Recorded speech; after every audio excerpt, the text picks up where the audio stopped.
हर हर महादेव, देवों के देव महादेव के चरण में प्रणाम करता हूँ। दुर्गा माँ के चरण में प्रणाम करता हूँ। सरस्वती माँ के चरण में प्रणाम करता हूँ। गणेश भगवान के चरण में प्रणाम करता हूँ। गुरु भाई गुरु बहनों के चरणों में प्रणाम करता हूँ। गुरु भाई गुरु बहन, ये कहानी बहुत ही सामाजिक और दिलचस्प है। कहानी बहुत ही ज्ञानवर्धक है। कहानी को अंत तक सुनिएगा और कहानी को पूरा ध्यान से सुनिएगा, तभी कहानी का रहस्य मालूम होगा। आधा कहानी सुनने से आधा ही ज्ञान होता है और पूरा कहानी सुनने से पूरा लास्ट तक इसका निष्कर्ष समझ में आ जाता है कि इस कहानी का रहस्य क्या है, क्योंकि कहानी कहाँ से किस मोड़ लेता है। जिस कहानी में जब तक अंत तक नहीं सुनिएगा, थोड़े से सुनने के बाद आपको कहानी का पूरा समझ में नहीं आएगा। इसलिए कहानी को सुने तो पूरा सुने, क्योंकि कहानी शुरू में ही एक तरह देखने को लगता है, लेकिन उसका उत्तर लास्ट में अलग अलग मिलता है और निष्कर्ष और सीखने के लिए अलग अलग मिलता है। एक गांव में अपने दोनों बहन की शादी हो गई थी। एक बड़ वाली बहन थी और एक छोट वाली बहन। दोनों बहन के अपने गोतिया में शादी हुआ था। दोनों का सामने सामने घर पड़ता था। बड़ी वाली बहन के दो बेटी थी और छोटे वाली बहन को दो बेटा था। दोनों बहन में बहुत ही प्यार दुलार बना रहते थे। बड़ी वाली बहन बहुत ही बेचारी सच्चे दिल के आदमी थी। इसके पास छल कपट लोभ किसी चीज का नहीं था। वो अपने बहन के लड़के को अपने बेटे के समान मानती थी। बोलती थी कि भले हमको बेटा नहीं है, लेकिन मेरे बहन के बेटा है, वो हमसे कम थोड़ी है। मैं उसको अपने जिगर से भी ज्यादा मानती हूँ। लेकिन छोटी वाली बहन थी, जिसका मन ही मन बहुत ही लोभी थी। वो सोचती थी कि बड़ी वाले बहन के तो एक भी बेटा नहीं है, भले बेटा न हो तो उसका सारी संपत्ति हम हड़प लें और अपने बेटे के नाम हो जाए। लेकिन गुरु भाई गुरु बहन, जाने का विधि का विधान कौन टाल सकता है। कब भगवान भोलेनाथ किसका दिलो दिमाग में क्या भर देंगे, सच्चाई और अच्छाई तो भोलेनाथ ही जानते हैं। हर आदमी का मन की बात वही जानते हैं। हम मनुष्य क्या जानेंगे, क्योंकि जो हमारे पास अच्छे अच्छे बात, चिकने चिकने बात बोल देते हैं, उसे मैं सही मान लेते हैं। लेकिन उसके मन में और उसके दिल में क्या होता है, जिसका कोई नहीं जानते हैं। कहावत है कि मन में राम बगल में छुरा, पलखत पावो और ये तो मुरी। मन में आपको मुंह पे चिकना चिकने बात करने वाले लोग सुनिएगा, अक्सर वो बहुत ही खूंखार होते हैं। और जो सच्चे दिल के आदमी होते हैं, वो सच्चाई सबके सामने बक देती है। जैसी उसकी बड़ी वाली बहन थी। और बड़ी वाली बहन के पति बहुत ही परिश्रमी थे। ये अपने बेटी के शादी विवाह करने के लिए सोचते थे कि मेरे तो दो बच्ची है, इसके शादी विवाह करने में बहुत खर्चा लगेगा, इसलिए बहुत ही परिश्रमी थे।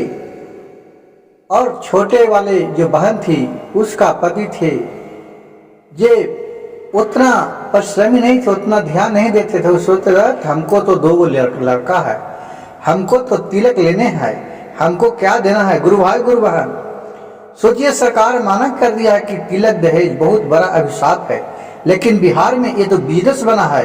कौन नहीं जान रहा है कि तिलक दहेज खुल्लम खुल्ली होता है। आगे देखा देखी से पहले तो तिलके का फरमाइशी हो जाता है।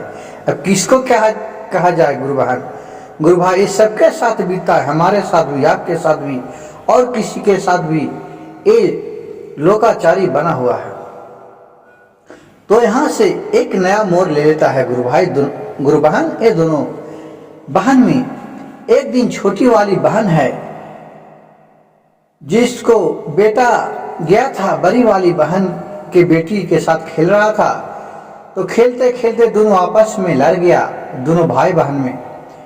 वो अपने मम्मी के जाके छोटे वाले बहन के बेटा था, जो अपनी मम्मी के जाके उल्टा सीधा खूब समझा दिया और उसको मम्मी छोटी वाले विश्वास कर लिया कि ना मेरा बेटा सही कहता है। वो ये नहीं जानते हैं कि चलो लैकन लैकन का लड़ाई सब घर का एक है, इसलिए लैकन को लड़ाई में हम नहीं फंसने जाए। लेकिन वो नहीं मानी। वो बड़ी वाली बहन के साथ ने बहुत भरा भला बुरा सुनाया और दम रोवा दिया और कहे तू कुलच्छनी है, तुम्हें तो इसी से एक बाल बच्चा भी बेटा भी नहीं हुआ है, तुम तो मेरे बेटे के ऊपर गुमान कैले है। ये सब सुन के बड़ी वाली बहन के बहुत तकलीफ हुआ, लेकिन एक कुछ भी नहीं बोली छोटी वाली बहन से। कहा कि चलिए क्या करे, अब यही भोलेनाथ की कृपा ही है, क्या करे। अब बेचारी गए भोलेनाथ के दरवाजा पर दूसरे दिन सुबह सुबह और अपना पूजा पाठ किए और उन्हें खूब माथा सर पटक पटक कर रोने लगे कि भोलेनाथ क्या हमको एक भी बाल बच्चा एक लड़का दे देते तो हमें आज ये तो सुनना नहीं पड़ता। आज तो मेरी बहन ही कह रही है, कल हमको दूसरा कोई कहेगा। भोलेनाथ आप हमें एक बालक दीजिए, नहीं तो मैं आपके पास प्राण त्याग दूंगा। और पूरा रोने लगे सर पटक पटक के। माता पार्वती और भोलेनाथ के पास इनका रुवाई चल गया, क्योंकि ये सच्चे दिल की औरत थी, शिव शिष्या से थी, जिसका रुवाई भोलेनाथ के कान तक गूंजने लगा और वहां तक कि उनका शिवलोक भी था। एक प्रतिव्रता औरत की रुवाई सुनकर शिवलोक डोलने लगा। वहां से भोलेनाथ से पार्वती माता बोले, हे प्रभु, एक ऐसा अजनबी है कि मेरे शिवलोक को हिला दिया। कौन ऐसा आपको शिष्य भक्त है जो कि जिसके पास इतना शक्ति है कि आपको शिवलोक के भी हिला कर धर दिया। शंकर जी बोले कि देखिए उस मंदिर में पूजा करके और वो बालक मांग रही है। तो भोलेनाथ से पार्वती जी बोले कि क्यों नहीं, दे दीजिए उसको बालक। और फिर वहां से दोनों आ गए मंदिर में और प्रकट हो गए। बोले कि शिष्या बोलो क्या चाहती है, जो मांगो वो मिलेगा। तो ये शिव शिष्या बोली कि प्रभु हमें एक बेटा दीजिए, क्योंकि मेरे पास तो जो लक्ष्मी है मैं तो उसी पर धैर्य बांधा था, लेकिन मेरी बहन है ये हमें बहुत भला बुरा कहा, कुलच्छनी कहा और कहा कि कैसा इसका है कि मेरे बेटे पर गुमान कर रहा है। प्रभु एक मेरे बालक दे दीजिए। तो भोलेनाथ बोले कि शिष्या तुम्हारे भाग में तो एक भी बालक नहीं लिख रहा है। तो माता पार्वती बोले कि क्या होगा, देखिए न कन्हू से उपाय करके एक इसको बालक दे दीजिए, बेचारी आपको कितना भक्त है। शिव शिष्या बोली कि प्रभु अगर हमें नहीं दीजिएगा तो मैं अपने जान ही त्याग दूंगा, लेकिन मैं घर वापस लौट के नहीं जाऊंगा। अब माता पार्वती बोली कि प्रभु आप इसको दे दीजिए, जैसे ये माता है इसका दो भी पुत्री है, उसको देखभाल कौन करेगी, जैसे हम माता हैं उसी तरह ये भी माता है। तो कहा कहां से दूं पार्वती, इसका तो भाग में एक भी पुत्र है ही नहीं। तो भोलेनाथ से पार्वती बोले कि देखिए ना इधर उधर करके कुछ कर दीजिए, क्योंकि आजकल तो बहुत सा जिसका भाग में 6 गो पुत्र है, 4 गो पुत्र है, 5 गो पुत्र लिखा है, वो तो दूगो ही बालक पर ऑपरेशन करवा ले रहा है। तो उसको जो भाग वाला लिखल है बाल बच्चा, जो बेटा लिखल है, उसको इसको भाग में जोड़ दीजिए, गुना भाग कर दीजिए। बहुत पार्वती जी समझाए तो भोला जी कहें कि ठीक है। तो बोले कि ठीक है, तुम कितने दिन के लिए लेगा, 2 महीना, 4 महीना, 6 महीना, 8 महीना, 10 महीना, 12 महीना। ये सोची कि इतना दिन के बालक लूं, फिर तो भोलेनाथ ले लेंगे तो हम क्या करेंगे, फिर तो हम मोहे रहेंगे, लेकिन क्या करें। अब कह रहे हैं कि ठीक है तो 12 महीना के दे दीजिए। कहे कि ठीक है जो कहन 6 महीना के ले लेती है, कहें कि 6 महीना के लेंगे प्रभु तो पेटे में खराब हो जाएगा। 12 महीना करेगा तो कहना 3 महीना तो अपना दुलार प्यार करूंगा ना। कहें कि ठीक है, आओ एवं मस्त करके भोलेनाथ चले गए। और वही दिन से उसको गुरमिनी रह गए। 12वें महीना 9वें महीना उसको बच्चा हुआ। अब ये सब तो जान रही है कि 12वें महीना मेरा पुत्र को मृत्यु हो जाएगा। अब जहिया 12 महीना गिरता था, जहिया पूरा धूमधाम से शिव चर्चा कराने लगे, पूरा परिवार को नियुक्त के और अपने बेटे को बेहतरी दूध पिया के, दुलार मरार के, काजर बिंदी लगा के और उसको सुता दिए। और अपने बेटी से बोले दोनों की, जब तक हम इसको नहीं उठाएंगे, जब तक हमको पूरा पूजा खत्म नहीं होगा, जब तक इसको तुम लोग नहीं उठाना, नहीं तो पूजा में विघ्न हो जाएगा। बेटी लोग बोली कि ठीक है, और ये बात किसी से वो नहीं बोली। और शिव चर्चा कराने लगे, पूरा आल झाल बजने लगा, पूरा गान भजन होने लगा, पूरा भोलेनाथ के गाना बजने लगा, शिव चर्चा होने लगा। शिव गुरु बहन सब आए थे, गुरु भाई आए थे, सब शिष्यगण आए थे वहाँ। अब वहाँ से उसको प्राण लेने के लिए, वहाँ से भोलेनाथ को 12वां महीना हो गया तो वहाँ से राज आए तो देख रहे हैं कि भोलेनाथ का यहाँ बहुत अच्छा शिव चर्चा हो रहा है, भजन भाव हो रहा है। वो भजन में मगन हो गया। और फिर उनको हिम्मत नहीं चला कि मैं उसको मार के प्राण ला सकता हूँ। और फिर वहाँ से वो चले आया। फिर भोलेनाथ के पास गए और बोले कि हम नहीं ला सकते हैं प्रभु, क्योंकि आपका तो बहुत वहाँ बाजन और गाजन हो रहा है, आपका नाम लिया जा रहा है, उसमें मैं कैसे मृत्यु को लेके आता हूँ, वहाँ तो एक हाहाकार मच जाएगा। फिर कहा कि ये तो लिखा हुआ है, फिर क्या कहें। फिर काल के ऑर्डर दिए, तो कालों के काल महाकाल तो किसी को नहीं सुनते हैं। वो आए और इसका बच्चा जो सुधा था प्राण निकाल के लेके चले गए। अब जब शिव चर्चा भजन खत्म हो गया, कहानी खत्म हो गया, सबको गुरु बहन गुरु भाई के प्रसादी दे दिए, सब चले गए। तो अपने बेटे को, ये तो जान ही रहे थे सब कहानी, लेकिन अपने बेटे को उठाने गया तो देख रहा है कि मेरा बेटा मरा पड़ा है। फिर वहां से उठाया, रोआ, फिर आ गया मंदिर में, फिर सर पटक के रोने लगी।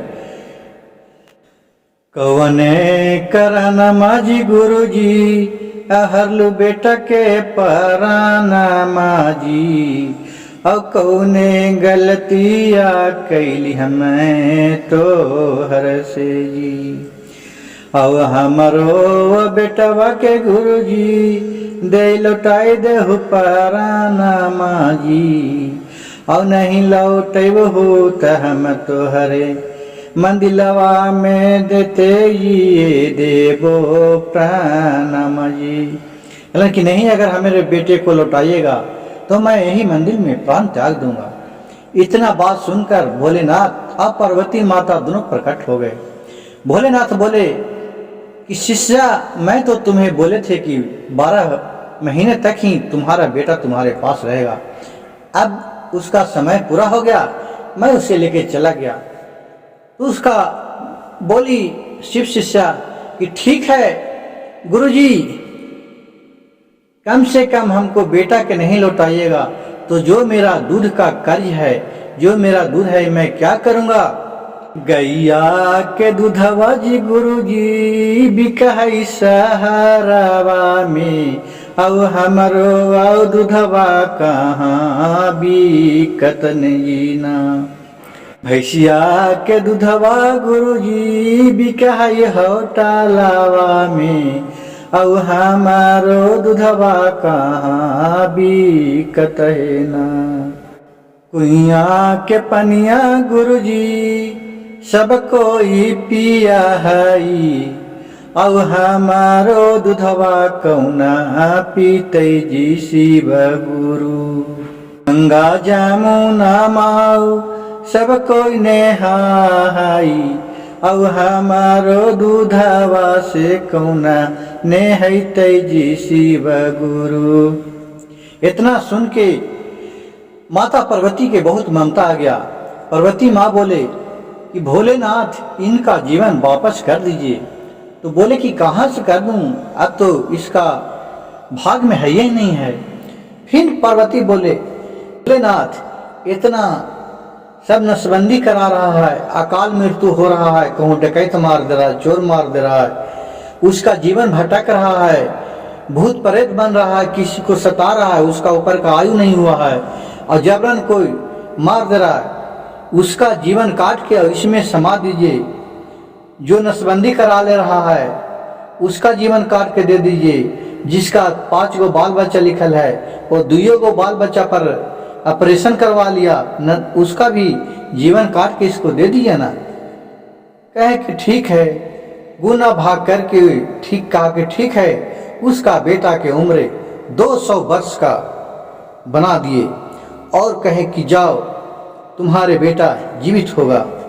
और फिर जाके भोलेनाथ उसका बेटा को आशीर्वाद दिए, बेटा जिंदा हो गया और वो आगे चल के बहुत बड़ा आदमी बना, क्योंकि जिसमें भी वो काम करता था उसे सक्सेसफुल हो जाता था।